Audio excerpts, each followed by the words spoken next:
జై శ్రీరామ్. శ్రీమాత్రే నమః. శ్రీ గురుభ్యో నమః.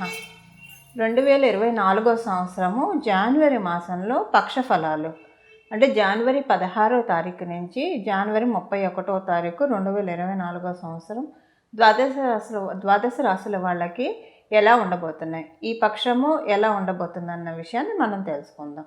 అయితే ఈ పక్ష ఫలాలు తెలుసుకోవడానికి ముందుగా ఈ పక్షంలో గోచారం గ్రహస్థితులు ఎలా ఉన్నాయన్న విషయాన్ని కూడా మనం ఒకసారి తెలుసుకున్నాం. ఎందుకంటే వార ఫలాలు కావచ్చు, మాస ఫలాలు కావచ్చు, సంవత్సర ఫలితాలు కావచ్చు, పక్ష ఫలితాలు కావచ్చు, ఇవన్నీ కూడా మనకి నవగ్రహాలు ఒక్కొక్క రాశిలో ఉంటూ ప్రసాదించే ఫలితాలే. కాబట్టి ఈ వారం నవగ్రహ దేవతలు ఏ ఏ రాశుల్లో ఉంటూ ద్వాదశ రాశుల వాళ్ళకి ఎలాంటి ఫలితాలను కలగజేస్తున్నారు అన్న విషయాన్ని మనం తెలుసుకున్నాం. ప్రథమంగా మేషరాశిలో గురు భగవానుడు సంచారం చేస్తూ ఉన్నాడు. మరి కన్యా రాశిలో కేతు భగవానుడు సంచారం జరుగుతూ ఉంది. వృశ్చిక రాశిలో శుక్ర భగవానుడు ఉన్నాడు. గత 16వ తారీఖు నుంచి 18వ తారీఖు వరకు వృశ్చిక రాశిలో ఉన్న శుక్ర భగవానుడు 19వ తారీఖు నుంచి వృశ్చిక నుంచి ధనుసు రాశిలోకి మారబోతూ ఉన్నాడు. అలాగే ధనుసు రాశిలో కుజబుధుల సంచారం జరుగుతూ ఉంది. మకర రాశిలో సూర్యనారాయణమూర్తి రవి గ్రహం యొక్క సంచారం జరుగుతూ ఉంది. శనేశ్వరుడు కుంభరాశిలో సంచారం చేస్తూ ఉన్నాడు. రాహు భగవానుడు మీనరాశిలో సంచారం జరుగుతూ ఉంది. ఈ గోచర గ్రహస్థితుల రీత్యా ఈ పక్షంలో ద్వాదశ రాశుల వాళ్ళకి ఎలాంటి ఫలితాలు ఉన్నాయన్న విషయాన్ని మనం తెలుసుకుందాం. అయితే ఈ ఫలితాలు తెలుసుకోవడానికి ముందుగా ఈ పక్షంలో ఒక విశేష అంశం ఉంది. అదేంటో మనం మొదటగా తెలుసుకునే ప్రయత్నం చేద్దాం. ఆ విశేష అంశం ఏంటంటేనండి, అన్ని గ్రహాలు కూడా అంటే మనకున్న టోటల్ 9 ప్లానెట్స్ కదా, 9 గ్రహ దేవతలు. ఈ 9 గ్రహ దేవతల్లో 6 గ్రహ దేవతలు ఒకటే లైన్లో ఉన్నారు.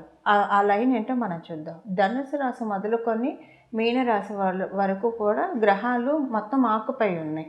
అంటే ఇది ఒక రకంగా మనకి గ్రహమాలిక యోగంగా కూడా మనం వ్యవహరిస్తాం దీన్ని. అలాగే ధనుసు రాశి నుంచి మీనరాశి వరకు గ్రహాలు అంటే మనకి 19వ తారీఖు నుంచి ఇది స్టార్ట్ అవుతున్నాయి. 19వ తారీఖు శుక్రుడు, బుధుడు, రవి, శుక్రుడు, బుధుడు, కుజుడు ధనుసు రాశిలో, అలాగే మకర రాశిలో రవి, అలాగే శనేశ్వరుడు కుంభరాశిలో, మీనరాశిలో రాహువు, వీళ్ళందరూ సంచారం చేస్తూ ఉన్నారు. అయితే దీని ఇంపాక్ట్ ఏంటి? ధనుసు రాశి మొదలుకొని మీనరాశి వరకు కూడా గ్రహాలు ఉండడం అనేది చాలా మంచిది. ఎందుకంటే ఇది నవమ స్థానం. న్యాచురల్గా మనం చూసుకుంటే కనుక ధనుసు రాశి నవమ రాశి, అలాగే మీనరాశి 12వ స్థానం అయింది. సో నవమ రాశి నుంచి 12వ స్థానం వరకు గ్రహాలు ఉండడం వల్ల ఈ పక్షంలో అందరూ కూడా వాళ్ళ పనుల మీద బాగా ఫోకస్ చేసుకుంటారు. ఏం చేస్తే మనకి గ్రోత్ వస్తుంది, ఈ పక్షం చాలా ఫోకస్ చేస్తూ ఉన్నాయి గ్రహ దేవతలు. ప్రతి ఒక్కళ్ళకి కూడా ఏదో ఒక రకమైన పని కల్పించడానికి. ఎందుకు పని అంటే, ఇప్పుడు ఏదో ఒకటి మనం చేయడం వల్లే మనకి కంఫర్ట్స్ వస్తాయి డే టు డే లైఫ్లో. అంటే మంచి ఇల్లు కావాలన్నా, మంచి బట్ట కావాలన్నా, బంగారం కొనుక్కోవాలన్నా, ప్రశాంతంగా తినాలన్నా, పడుకోవాలన్నా, వీటన్నిటికీ కూడా మనకి ఏదో ఒక పని చేయడం వల్లే కదా. సో అలా ఏదో ఒక రకమైన పనుల్లో డెస్టినీ అందరినీ ఎంగేజ్ చేస్తున్నాయి.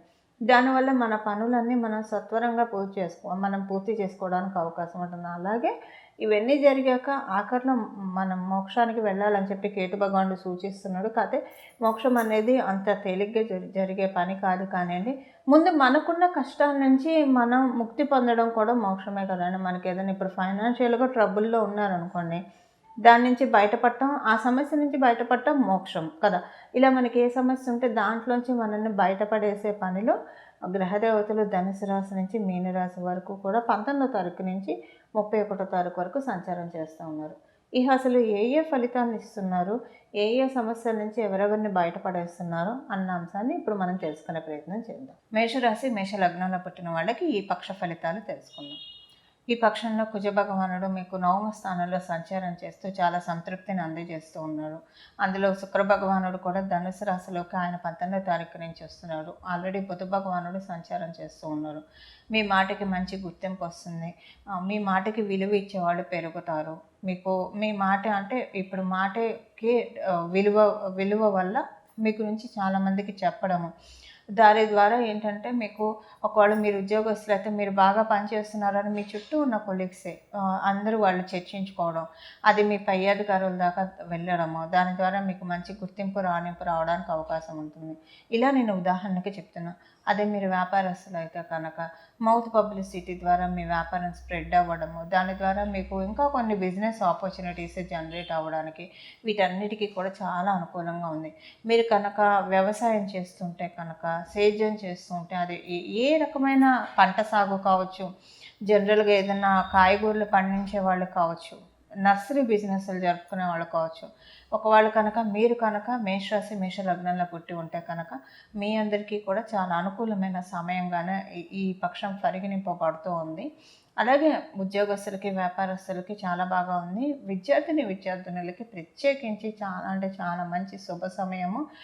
కొన్ని మంచి మార్పులు అంటే టైం డిసిప్లిన్‌తో చదువుకోవడము, చదువు మీద కాన్సంట్రేషన్, ఒక్కొక్కసారి చదువు మీద కాన్సంట్రేషన్ పెట్టాలంటే పెట్టలేం.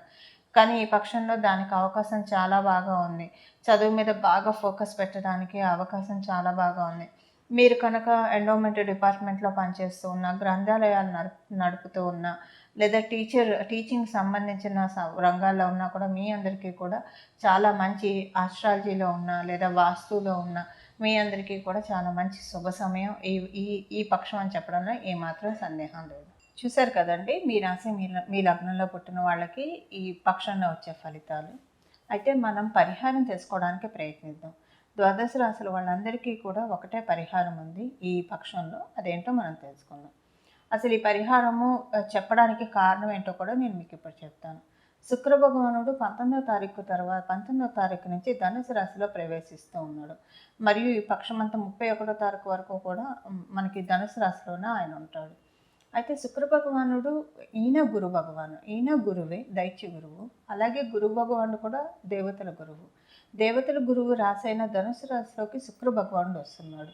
సో దీనివల్ల ఏంటంటే ఈ వారం ఈ పక్షంలో ఒక ప్రాక్టికల్ రెమెడీ ఏంటంటేనండి, మీ ఇంట్లోని ఆడవాళ్ళ గురించి కావచ్చు, లేదా మీకు తెలిసిన సర్కిల్లో ఆడవాళ్ళతోటి కావచ్చు, లేదా మీ బయట సర్కిల్లో ఉన్న ఆడవాళ్ళు ఎవరైనా సరే వాళ్ళతోటి ప్రత్యక్షంగా, పరోక్షంగా చాలా మర్యాదపూర్వకంగా, ఒకవేళ మీరు ఆడవాళ్ళు అయినా సరే మీ తోటి ఆడవాళ్ళతోటి చాలా మర్యాదపూర్వకంగా వ్యవహరించాల్సి ఉంటుంది.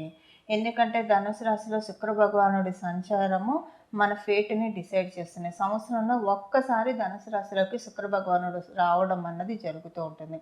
అక్కడ కుజబుధులు ఇద్దరూ కూడా ఈ రాశిలో ఉన్నారు. సంవత్సరంలో మనకి ఒక్కసారి శుక్ర భగవానుడు ఈ రాశిలో వస్తూ సంవత్సరం మొత్తం మన ఫైనాన్సెస్ కావచ్చు, మన హ్యాపీనెస్ కావచ్చు, మనకి ఇల్లు, వాహనము లేదా భూమి ఈ సౌఖ్యాన్ని మనకి డిసైడ్ చేస్తారు. ఒకవేళ ఎవరైనా ఆడవాళ్ళ గురించి ఎవరైనా మీతోటి వచ్చి తప్పుగా మాట్లాడినా, లేదా మీ ముందు వాళ్ళని విమర్శించినా, లేదా ఎగతాళి చేసినా, ఎద్దేవా చేసినా అస్సలు ఎంటర్టైన్ చేయకండి.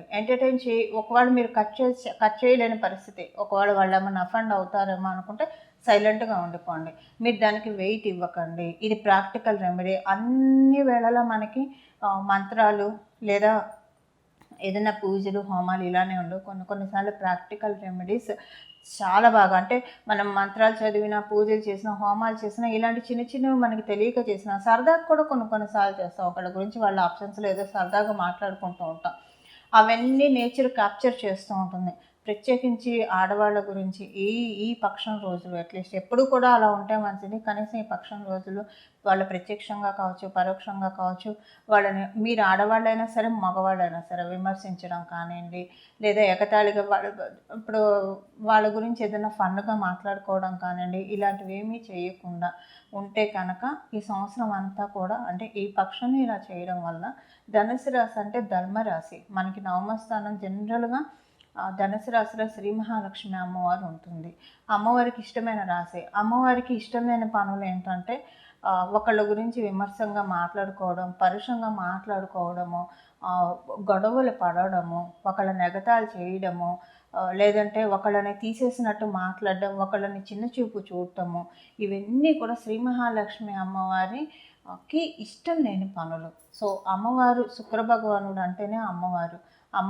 అమ్మవారు ఉన్న ప్రశాంతమైన ప్రదేశాల్లోకి వెళ్ళాడు కాబట్టి, శుక్ర భగవానుడు వెళ్ళాడు కాబట్టి శుక్ర భగవానుడు శ్రీ మహాలక్ష్మి అమ్మవారు పుట్టింటి వారు కూడా. ఈ విషయాన్ని మనం ఎవరం మర్చిపోకూడదు. సో ఈ పక్షంలో వీలుంటే ఎప్పుడూ కూడా ఇలా ఉండడం వల్ల మనకి బాగుంటుంది. ఈ పక్షంలో ప్రత్యేకించి చాలా జాగ్రత్తగా ఉండాలి. ప్రాక్టికల్గా ఇది ప్రాక్టీస్ చేస్తే చాలా బాగుంటుంది. ఈ సంవత్సరం మొత్తానికి కూడా ఈ పరిహారం వర్తిస్తున్న ఆ మార్పు మీరే చూస్తారు. అసలు ఇలాంటిదంటూ స్టార్ట్ చేస్తే ఎలా ఉంటుంది అన్న మ్యాజిక్స్ మీరే చూడడం స్టార్ట్ అవుతుంది. మంగళం. నమో భగవతే వాసుదేవాయ.